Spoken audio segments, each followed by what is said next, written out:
Hey everyone, welcome to Legends and More, the podcast. I'm your host, Luke Legend. Thank you for coming back to another exciting week. This week, we are going to talk about the magical world of mushrooms and how it has been transforming people's lives. Today, I have an amazing guest. His name is Scott. Scott, welcome to the show. How are you today? I'm doing great. Thank you for having me today, Luke. Yeah, you're very welcome. I'm very excited to have you. You have an incredible story. Tell our listeners, how did you get to a point in life where you discovered mushrooms and what did that do for you? It started, several years back. I started drinking like most adults do. But I had a tipping point in my life where some changes came in. I lost a job, and it just kind of took my drinking over the cliff. And over the course of a few years, that just kind of spiraled slowly further and further out of control until I kind of woke up in a place where it was like, if I don't change something now, this is going to destroy me. This is going to destroy my family. I was fighting with my husband almost constantly. My relationship with my kids was just awful. And so this was right around the start of the pandemic, too, which was the worst time, right? Because now we're going into a time where we're all Right. locked up inside. What is there to do for somebody who drinks other than sit at home and drink?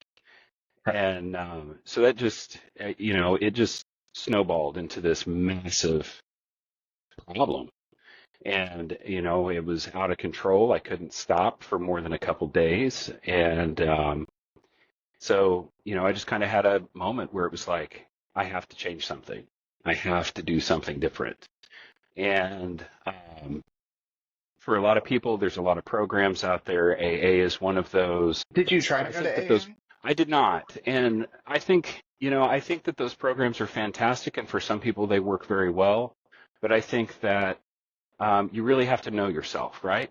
So for me, the idea of lifelong abstinence from alcohol, which is kind of an approach that AA takes, Yeah. wasn't realistic for me. It felt like I was going to set myself up for failure because there's always going to be a time at some point in my life where I'm going to want to sit down and I'm going to want to enjoy a margarita over dinner with my husband or friends or something like that. And so I know myself. Eventually, I will cave to that.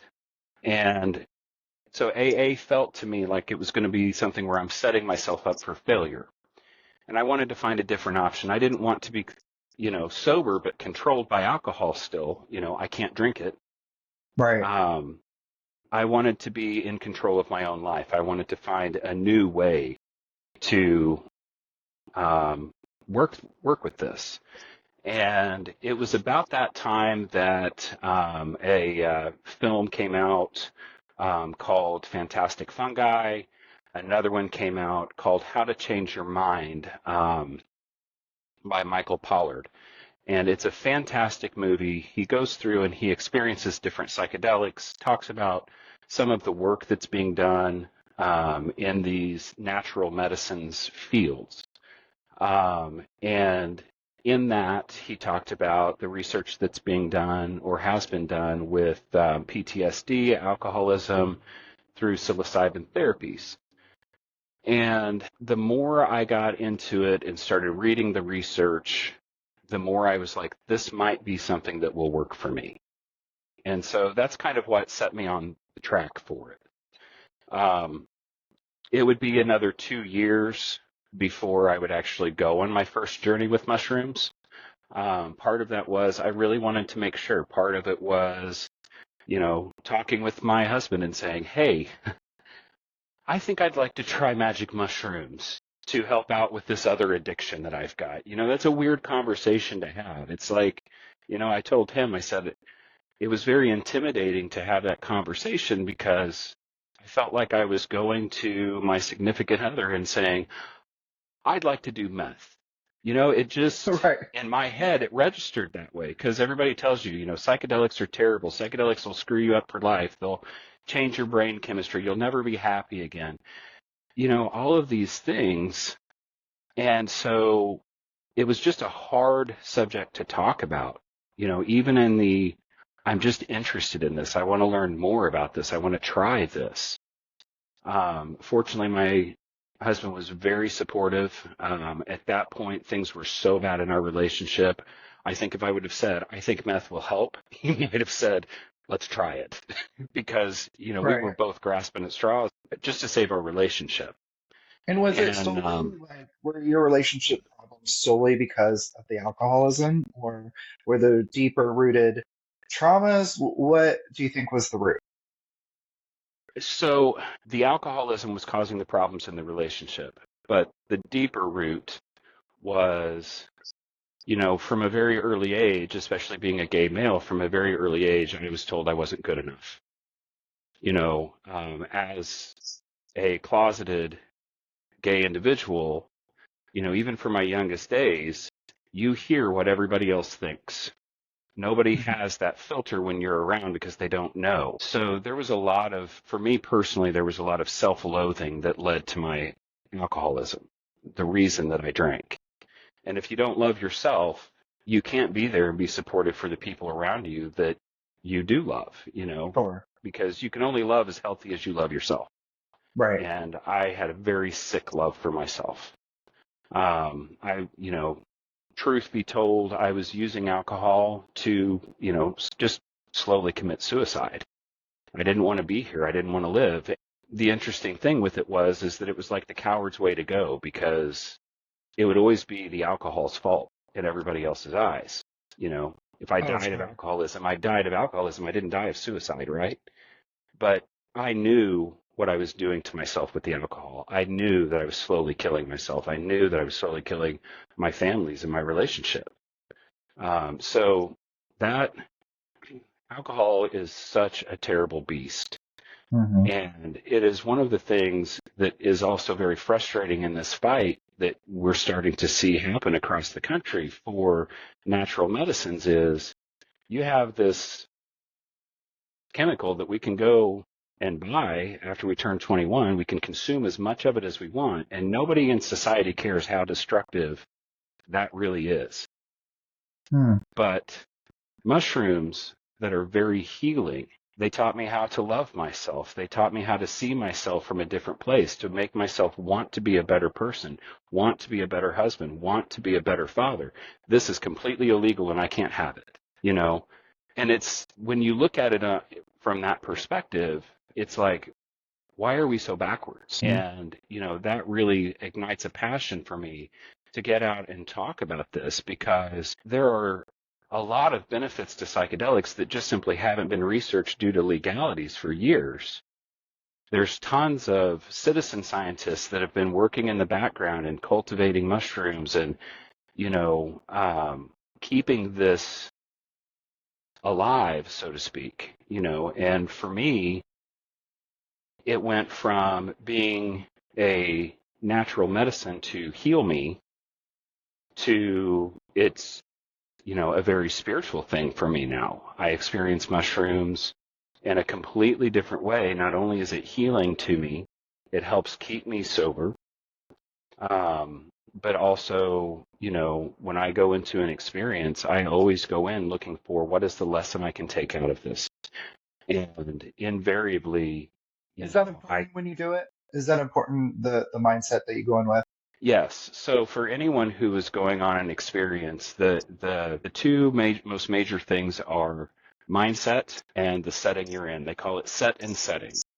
And so you want to mentally prepare before you go in and take mushrooms. They are not anything that I recommend you just haphazardly just use. Because it's going to take you on a journey. It's going to take you to places where you're going to face some of your deepest, darkest demons, your shadow self, so to speak. You're going to come face to face with that person. And if you're not prepared for that, that can be frightening. And did you Um, research and prepare for that before your first trip? Did you know that going absolutely. in? Absolutely. So take me back to the very beginning. What was the breaking point for you where you knew, okay, I've done all this research, I've done enough thinking, preparing, I have to do this? What happened?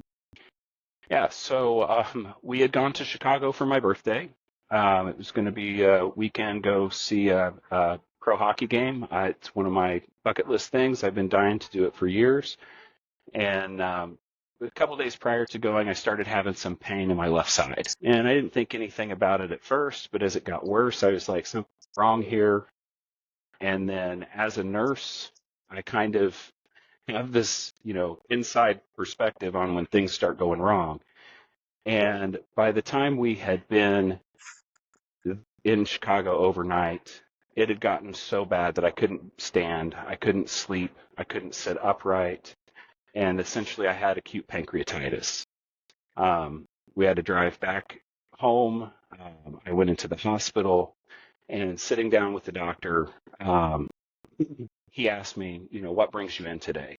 And I said, I have acute pancreatitis. And he said, why? And I said, he said, what makes you think that? And I said, because I drink 2 handles of vodka a week, and I'm an alcoholic. And it was really the first time that came out of my mouth. So I was admitted to the hospital, 4 days of detox. I don't remember 2 or 3 days of it. I was medicated to get through the DTs. And coming out the other side of it, I was like, I'm done with this. I've been able to break the cycle for 4 days. I want to stay sober. It's time to pull the trigger on this. And so my first couple doses of psilocybin mushrooms, it was like, call a buddy, call a friend, call somebody that can go buy this for me.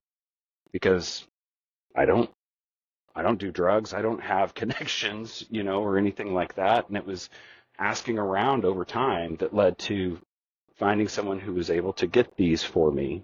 And then I dosed myself at home. It was that breaking point of I wound up in the hospital and, really had to come to terms with where I was at in life. And I did do mushrooms weren't the only thing that I was doing to heal myself. I was seeking therapy at the same time and everything else. But there aren't psychedelic therapists here, in Indiana. There are therapists available, but they're hard to find. Did you tell your therapist that you were considering doing mushrooms? My therapist knows, my primary care physician knows, every doctor that I'm associated with for my personal health care knows that I use psychedelic mushrooms. And what are their thoughts on it? I've had some people will ask questions like they're curious. My primary care physician was like, I don't know, man, you're not drinking, your blood pressure's low enough, you can go off of blood pressure medication, so it sounds like it's a good thing for you. It was like, it's working, you're doing better, so, here we go. But I haven't gotten any pushback from my healthcare providers. I think that they either look at it as it's a recreational thing, or some of them are starting to follow the research that's out there and see that, while it's still illegal, this is something that helps our patients, helps people heal. Sure. So take me back to your very first experience, the night very first time you did mushrooms. Walk me through step by step what happened and what did you experience? Oh goodness. It's hard. The psychedelic experience sometimes is hard to explain. I'll do my best.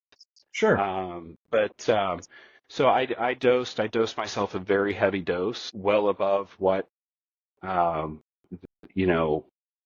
somebody would be recommended for their first deep experience, but I wanted this to stick, I didn't want to mess around. So I took a very heavy dose, very intentionally. Okay. I had spent that week preparing my mind, thinking I had changed my diet. I started eating clean. I cut out meat. But each one of those changes, every time I sat down to eat, I thought about what I was eating and I thought about why I was eating that. And that's because I was preparing myself for my journey. So again, that mindset thing, starting a week ahead of time, I'm focusing my thoughts on what I'm doing, why I'm going to do it. I'm going to take these mushrooms. This is going to help me with my addiction to alcohol. This is going to give me control back of my life. And so having that regular reinforcement throughout that week is that preparation of mindset. And then, we have a very nice outdoor space. It was summertime, so we had planned on being outside.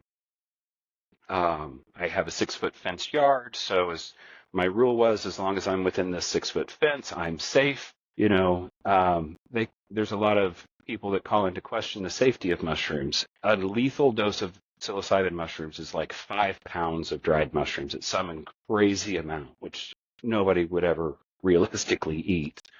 So, I wasn't worried about it causing me problems or anything like that.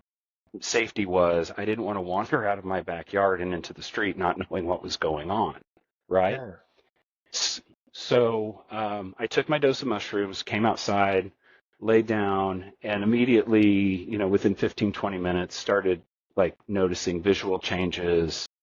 You laid down on the ground. Things that we have like an outdoor gazebo or sitting area, and I just kind of went out and laid on the couch inside that. But Okay.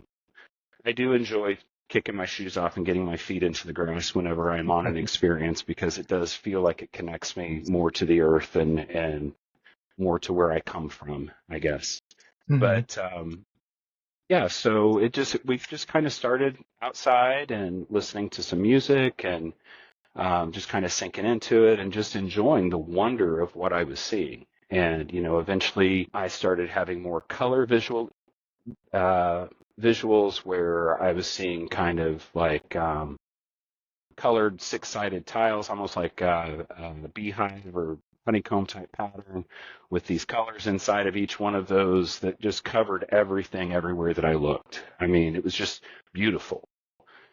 And about the time that the visuals were getting really, really heavy, my daughter had come home from work. I had told her ahead of time she knew. I mean, I wasn't going to hold back from her.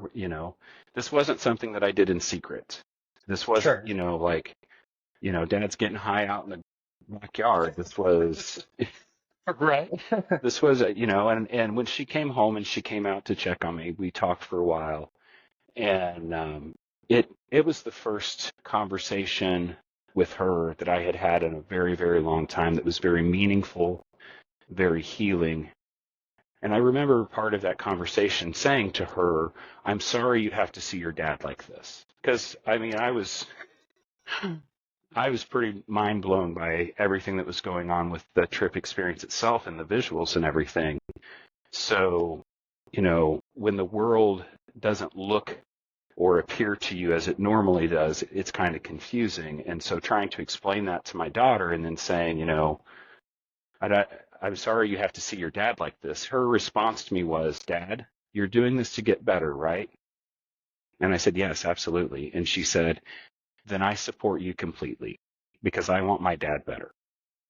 And so that was a big turning point for me, not just in the trip itself, but also in my experience with the mushrooms, is that it became something healing more than just physically. It was healing something spiritually and emotionally inside of me, and it was healing my relationships.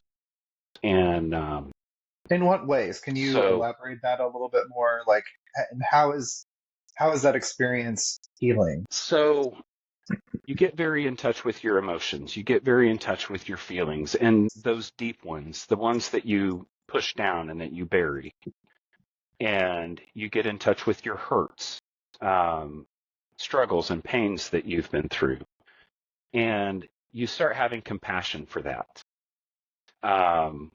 You can talk about those things that normally would be something like with my husband. I can talk with him about things that used to cause us arguments. I can sit down with him and just very calmly talk about how it makes me feel and why something may be frustrating to me. And I can do it calmly, where before it would just be all passion and rage.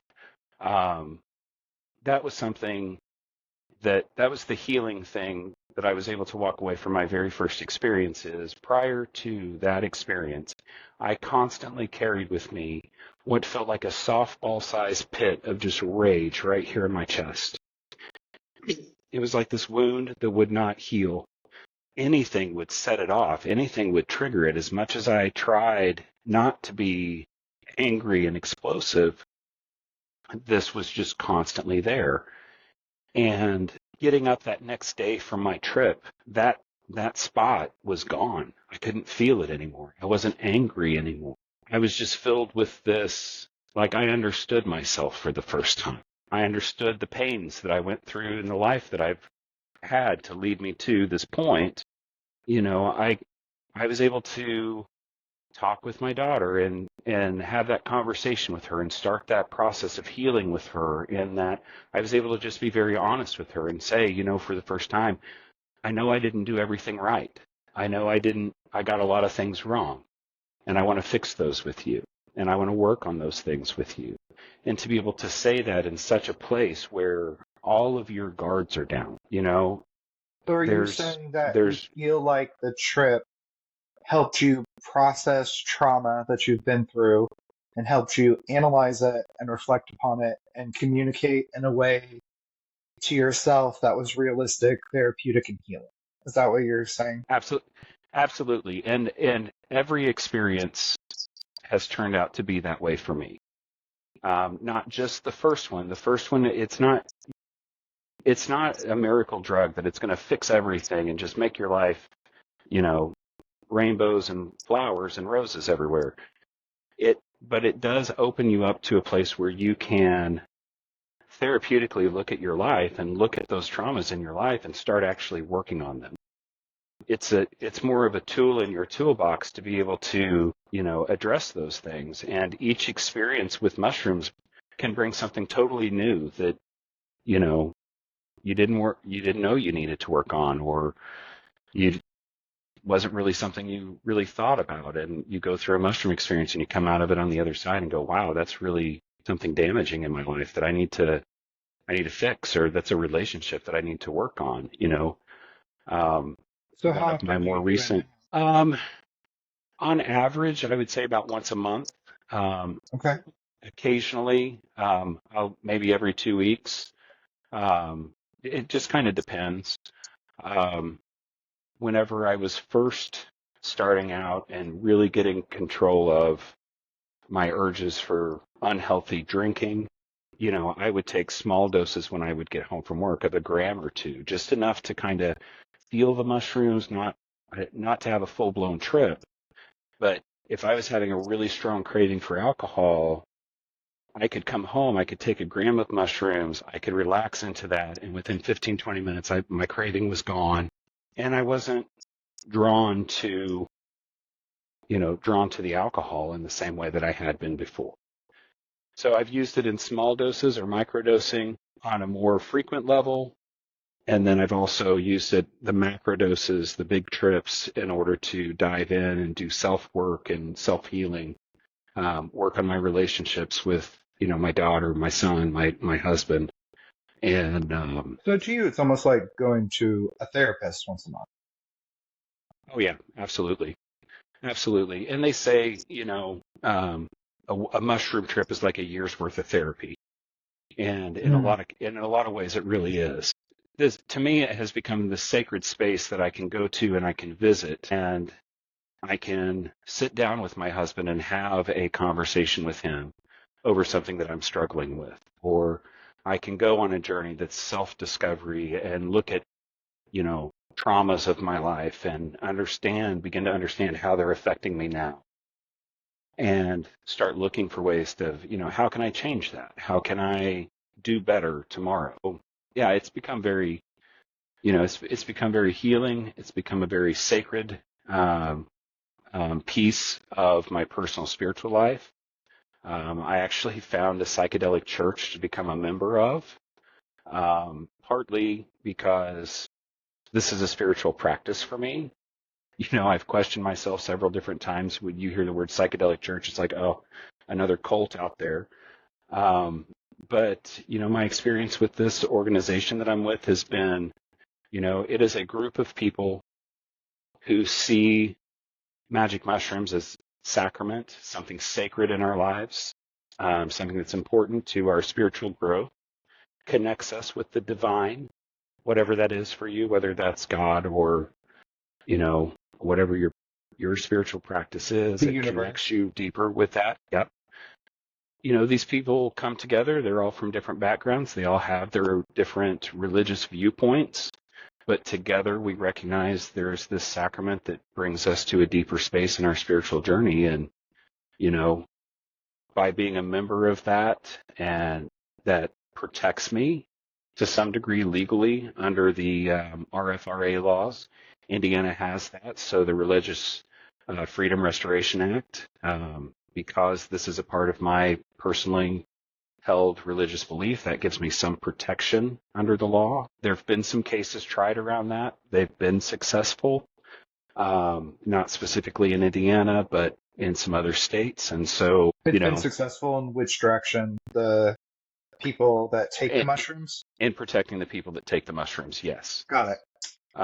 And there's a whole movement around what's going on legally with that and what protections are actually out there under the RFRA. And I could spend a whole hour almost talking on that itself. But there's a lot. And what I found is there's a very huge community of people who practice with mushrooms and who use it for the very same reasons that I do. And it really wasn't until I started looking into this for myself that I was like, holy cow, there's this whole network of people all across the country, all around the world even, that they cultivate, they grow, they study genetics, they're citizen scientists, they're out there helping people find their way to this. There's people out there that will sit for you if you want. There's people that will, my psilocybin church that I'm associated with, for members who want an experience, they'll provide that sacrament for them to be able to have a mushroom experience of their own. If somebody's really seeking that. So there's opportunities out there for people to get connected. There's a large community out there of people who are talking about this, or at least are starting to. I think more people need to talk about, more openly about their experiences with it, because this really is a fantastic tool to help people. But I think that there's just so much fear when it comes to the legal side of it that, Well, there's nobody a lot says of anything. unknown, right? People are afraid of what they don't know. But would you say that it's for everybody? Should everybody do mushrooms, or is there just specific people that it's for? So there are people who should never do mushrooms. Those Okay. people would be people with like severe, like schizophrenia, psychological diagnosis, people who are prone to psychosis. There are a couple medications out there that can interact negatively with psychedelics. So you don't want to mix psychedelics with SNRIs, so antidepressive drugs that can cause what's called serotonin syndrome, which is this cascade of effects. Your temperature gets out of control. It can become very life-threatening. Right. So you need to be aware. Mushrooms can be really great for some people, but there are some people that need to, either prepare by talking with their physician, going off their medications for a short period of time in order to be able to dose if they want to do that. There are some people that it's just simply not for. And Who is it for? largely, I think for your typical individual, I think it's for everyone, other than, unless you have something that would say this is going to negatively impact you. So those psychological conditions that I was talking about, a medication interaction that you can't control.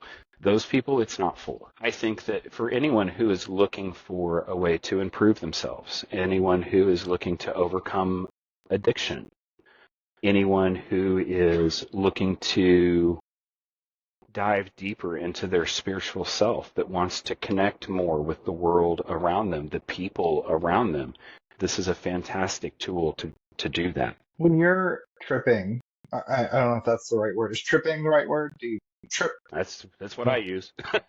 So when you're tripping, do you feel a connection with other people, with the universe? And in what ways does that manifest? Oh my goodness. Yes. Yes, when I'm tripping, I definitely feel a heightened sense of connection um, with the people around me. I have some of my best conversations with my family, on the come down of a trip or while I'm in that space. Some of the most meaningful conversations come during that because there's a very reflective, very thoughtful, introspective time, and so it helps you communicate that to the people that you may have around you. Like I was saying earlier, I love to come out and get my feet in the ground. I love to feel like I'm connected with the earth. I have a hundreds and some odd year maple tree here in our backyard that I call grandmother. I don't know why. She just strikes me as this feminine spirit in this massive tree. And, you know, um, I can't say that she spoke to me, but I have a relationship with her in that, she's old. Her branches are starting to die in the tops of the tree. And I was on an experience and I was like, I was kind of having this conversation with her, and I just kind of realized in that over 100 years, she's seen children play in this yard underneath her branches. She's provided shade to people, and it's been a long time since those things have happened in our home, where there's been joy and family. And so I promised her that she would have children playing underneath of her again.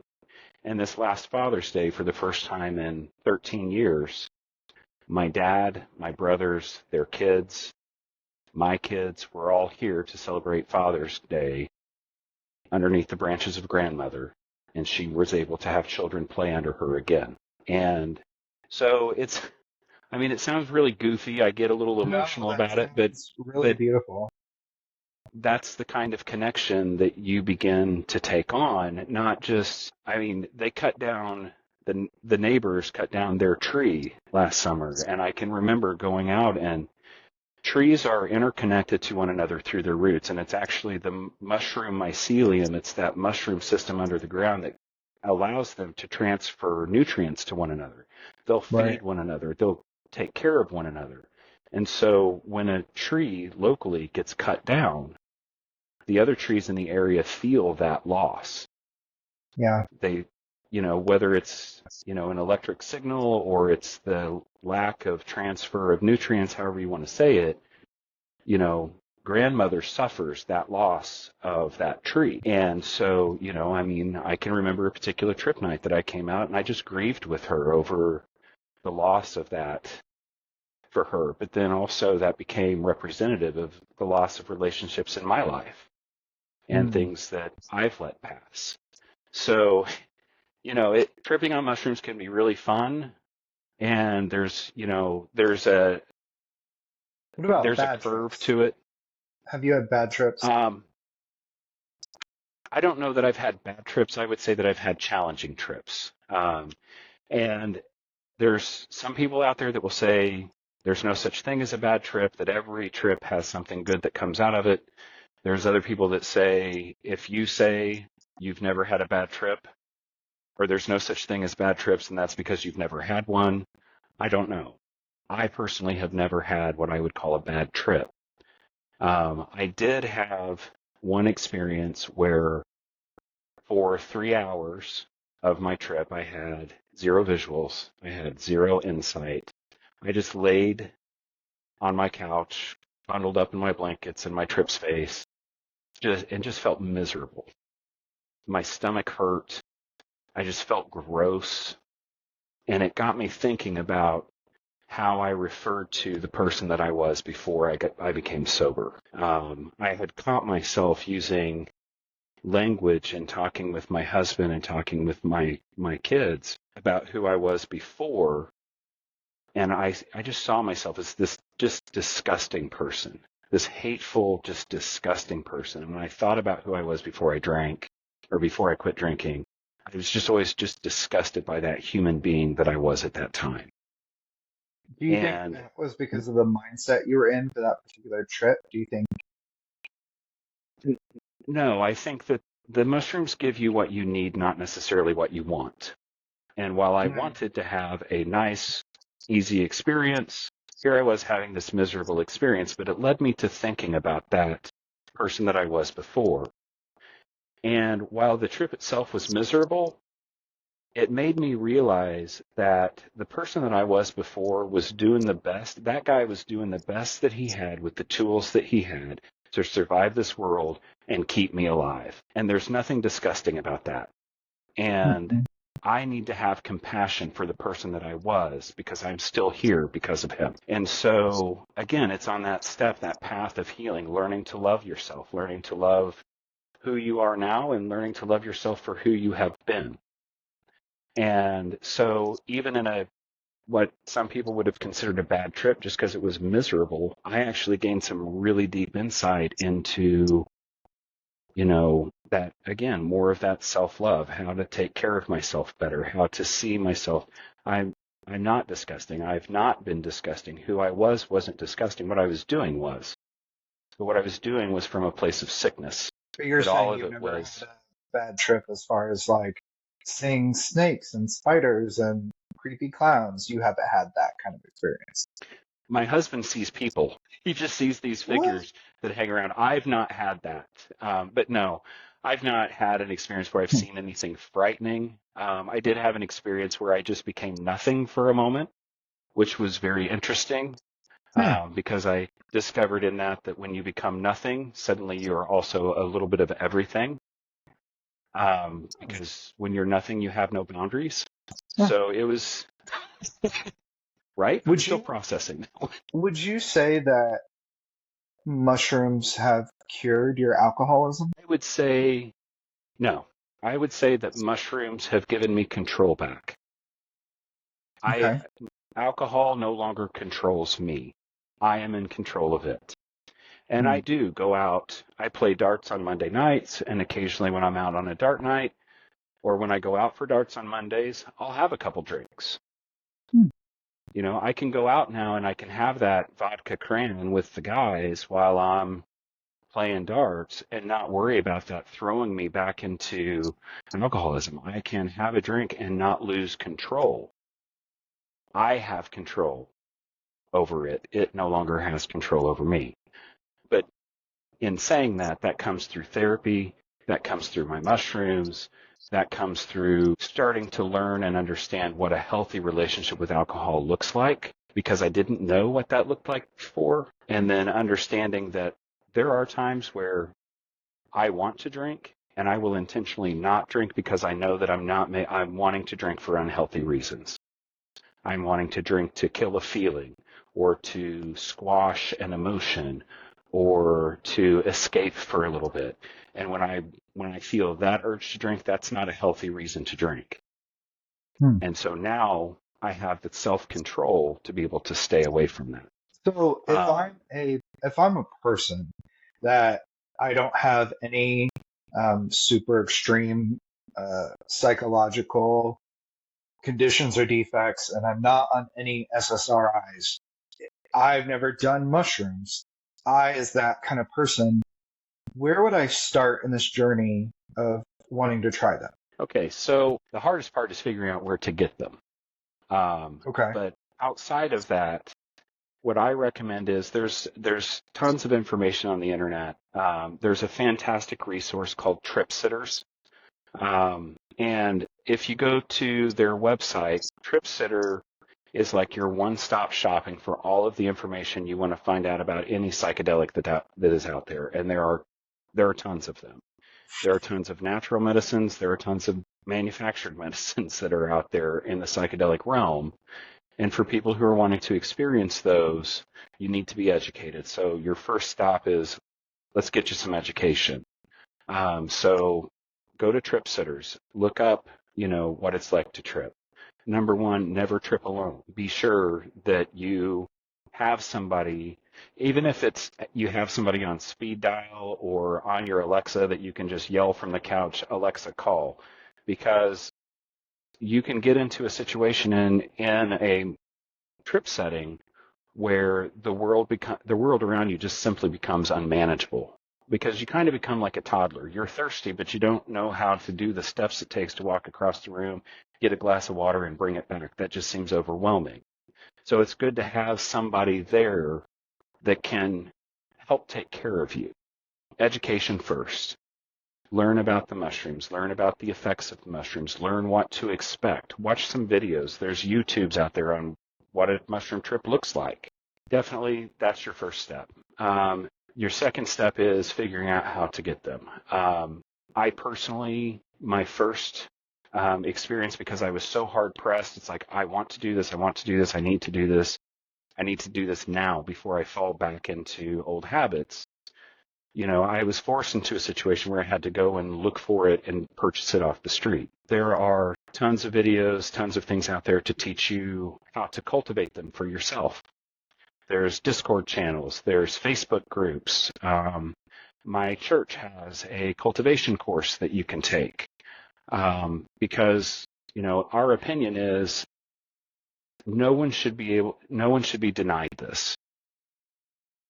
If this is a sacrament that you want for your spiritual growth, you should have access to it, period. So we want to help people know and understand how to grow their own. There are websites that you can go to buy spores. There are websites that you can go to buy kits to grow them.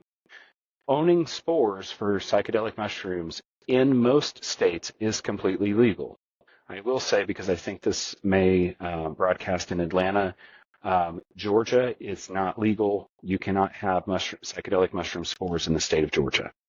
I don't know why there's an exception with them, but there is. But most other states, you can legally go online, order psychedelic mushroom spores for research purposes only, under a microscope.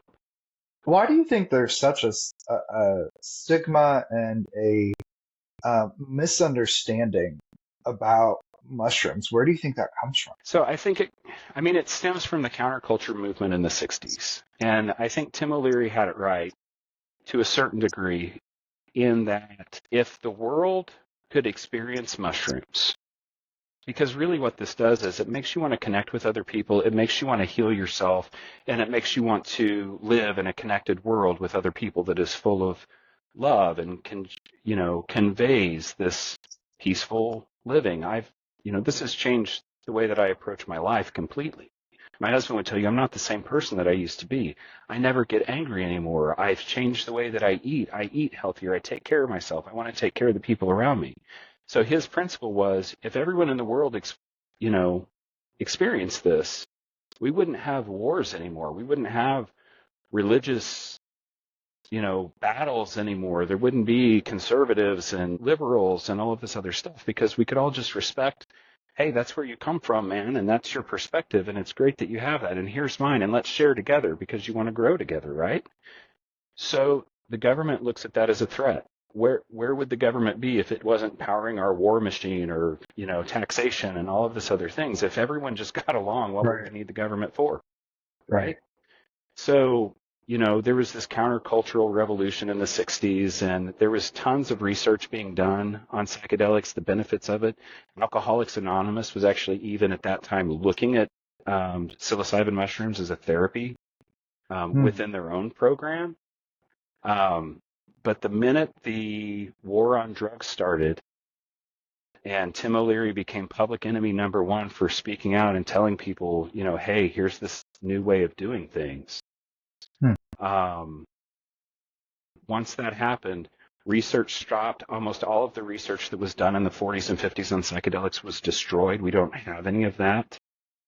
Alcoholics Anonymous immediately stopped looking at it as a treatment therapy for their membership. Everything stopped for 40 years. There was no more research, no more looking into this, and this culture went underground. When the internet came around, a website called the Shroomery went online, and now it's this database that over all of these years people have gone on and uploaded information and how to grow and how to source different things and how to do it safely, how to trip safely, what dosing, there's kind of a standard dosing, how that standard dosing works and what to expect with that dosing. So I think the government has had a lot to do with pushing this culture down and creating this fear, I can remember, How do you think we change that? How do you think we move forward from that and get the world to a place where they're more accepting? well, I think we talk about it. I mean, I think we openly talk about it. I work in a hospital setting, the number one place that, you could probably lose your job for doing an illegal drug, right? Hmm. And I talk with my other providers. I talk with, work with an oncology team. I talk with my palliative care doctors because there's research out there that shows that people who are terminally ill, this is a very good treatment for them to help them deal with that and then live a healthier end of life. Live the last days of their life without fear, die better, so to speak. There's a movie called Dosed the Movie, and it follows a woman who was diagnosed with terminal breast cancer, and her seeking out mushroom treatment in Colorado, and how that changed her, and how death went from being this thing that she was so afraid of. What's going to happen to my kids? What's going to happen to my family? All of these worries. And she had this experience and came out of it with realizing, once I'm gone, my family's going to be okay. And what's most important is I use the time that I have now to live fully with them. It's just had this impact where it's like, we got to talk about it. We got to talk about it to other people. We got to share about it. I share with my doctors at work all the time because my patients in oncology, my cancer patients who have terminal illness, who are struggling with their diagnosis, struggling with the mental health effects of being told, you're going to die. And here's this thing that I know can help every single one of them, and they can't have it because it's illegal. They can't have it because they don't know the information because nobody can talk to them about it. My providers can't legally discuss psilocybin treatment as a way to help them deal with their diagnosis.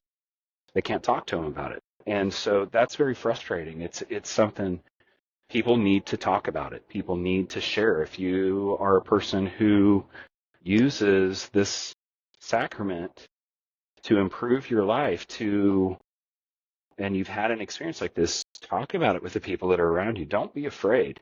I have found there's more people that are curious and want to know than there are people who think negatively of the space. Most people just don't know. Yeah, most people just don't know. It's a matter of education. People look at me sometimes, they're like, well, I thought that would just fry your brain. And I'm like, actually, it's just the opposite. It's good for Hmm. you. It's good. It's a mental reset to your brain.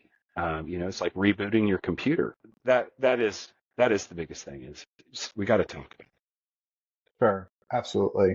Where do you think people can find the most resources to educate themselves and learn more? So I definitely would look into the How to Change Your Mind movie. That's a good place to start because that kind of addresses a lot of these social myths about psychedelics and gets down to the truth of what they are.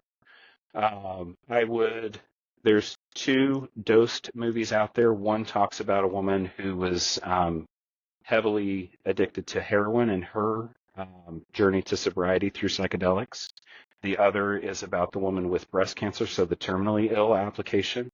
So both of those are out there. You can go to donatedosedmovie.com. That's where you would go, and then for a donation of I think $8, you can watch one of the movies there.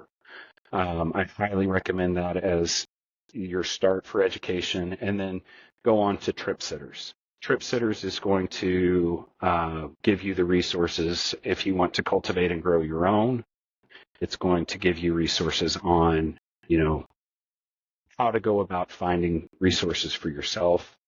Um, And you told me that Trip Sitters actually has people that you can connect with, who you can make a relationship with, and they will come over and sit with you and be with you while you have a trip. Is that correct? I I think that Trip Sitters has a network like that. If not, there are other networks out there that will. I personally am associated with a group called Sanctuary, which is the religious organization or the spiritual church that I'm involved with.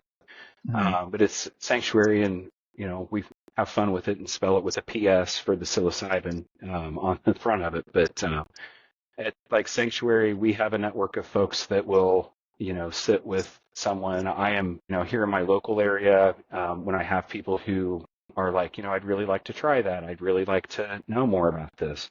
I'm always willing to sit with them for their first experience. Most people who've had some type of experience with them is happy to do that because we understand and know the healing that comes from it. It's always good. There's resources out there. If you don't have a trip sitter, there are videos out there that will educate you on how to be a good trip sitter. So if you're someone who is wanting to have an experience and have somebody who's supporting you in this, they can go and learn about how to trip sit for someone. It was amazing to me how many resources are actually out there online once I started looking for them.